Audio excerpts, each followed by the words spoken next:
I was desperate. Rent was due in 5 days. My checking account held a grand total of $42.19. And I'd maxed out my last 2 credit cards trying to keep up with groceries. I'd already pawned my camera gear, canceled every streaming subscription, and sold most of my sneakers. So, when a Reddit thread titled, "Legit Deep Web Work, No BS," popped up late at night, I clicked it. I knew better, but hunger drowns out reason.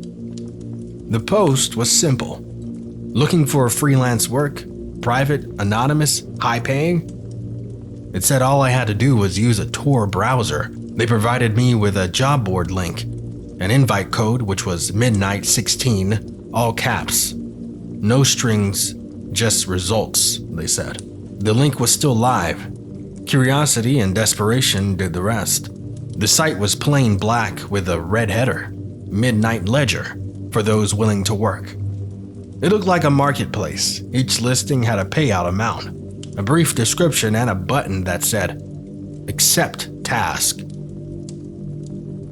The jobs varied.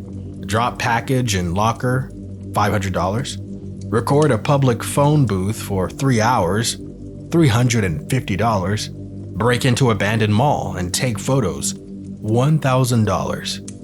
Some were a bit weirder. Watch a live stream, do not look away, $600. Deliver a box, do not ask questions, $2,000.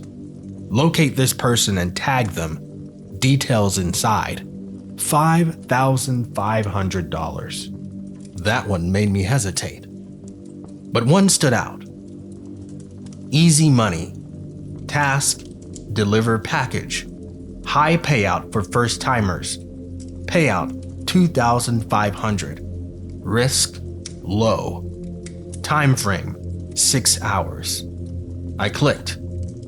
The site generated a package pickup location, an abandoned gas station 2 towns over. When I arrived, it was there, plain brown box, duct taped, with task ID 4459 scrawled on the side. There were no instructions, just an address in the city and a time, 11 p.m. I delivered it without a word, left it on the porch, rang the doorbell and drove off. At 11:26 p.m., I got a notification. Payout complete, $2,500 transferred to your listed crypto wallet. Well done. Future tasks unlocked. My hands were shaking. It felt too easy, too good. And then, the next morning, I saw it on the news. Woman found dead after mysterious package delivery. But the house matched. The porch matched. The time matched. The woman had died from toxic exposure to a powder inside the package. Her face was on the news for days. I wanted to throw up. I wanted to turn myself in. But I didn't. The money hit my account. My rent cleared. I told myself I hadn't known, that I was just a courier. But then the message started. 3 days later, I got a new task alert in my inbox. Task 2, ready. Liquidate item from storage unit, $7,500. I ignored it. Then 10 minutes later, my phone buzzed. An unknown number texted. Your GPS location has been verified. You are 6.4 miles from Unit 108C. You owe us work. Refusal is non-compliance. Then an email. You agreed to our terms. Failure to complete the task will result in consequences. Deliverable due by 2 a.m. My heart raced. I went. The unit was already open. Inside was a black duffel bag, a bottle of industrial strength cleaner, bolt cutters, gloves, and a burner phone. The phone buzzed as I picked it up. Inside the duffel is an item. It has witnessed too much. You are to dissolve and discard the remains. No evidence. You have 3 hours. I unzipped the bag. It was a severed arm, fresh. I gagged. My hand shook as I poured bleach over flesh, crushed bone, and dumped the slurry into a sewer access point half a block away. My soul felt like it died in pieces with every step. At 1:59 a.m., I uploaded proof as requested. Payment hit within the hour. I tried to ghost the board. I deleted the Tor browser, wiped my hard drive, changed my number, stayed at a friend's house, anything to disappear. It didn't matter. They sent mail to my address, a manila envelope, no return address, containing a photo of my mother leaving her job. Would be a shame if she took a fall for your tasks, the note read. And then, final task, wipe your slate, begin again. You are to deliver one more package, then you will be prompted. The payout, $75,000. This time the box was heavier. It had vents, a lock. It shifted slightly when I carried it.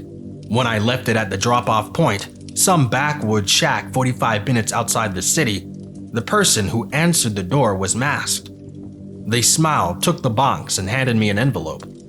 Inside was a thumb drive and a card. Your new task begins now, recruit. The drive contained names, faces, IPs, email addresses, people who'd visited the Ledger site and clicked but hadn't accepted. My job? Push them to say yes. Offer an easy first job, like the one I got. That was 6 months ago. I now operate under 3 usernames. I posted tips for newbies. I tell them I've done easy tasks and made quick money. I link the board. I send them invites. And when they bite, the system takes over. One of the people I recruited, Kayla, was only 22. She cried when she realized what she'd done. She begged me for help. I lied. I told her if she did one more job, it would go away. That was a week ago. She's dead now, and I'm next in line to replace the handler above me. They own me now. Every job I hand off, every poor soul I lead to the slaughter, keeps my family safe, keeps me alive. For now. But sometimes when I sleep, I hear knocking. Not at my door, from inside the walls. As if the blood I've spilt is trying to seep back in. And every day the ledger sends me a new name. Every day I click, send invite. Because if I stop, I'm the next box on someone's porch. Some job boards offer you experience. Some offer you exposure. But on the deep web, the only thing you'll be exposed to is evil. Thanks for watching the Draconian Universe. If this story made your skin crawl, leave a comment below and let us know, how would you escape the ledger? And remember, sometimes the worst thing you can do is click accept. Stay safe, stay suspicious, and as always, stay draconian. Good night.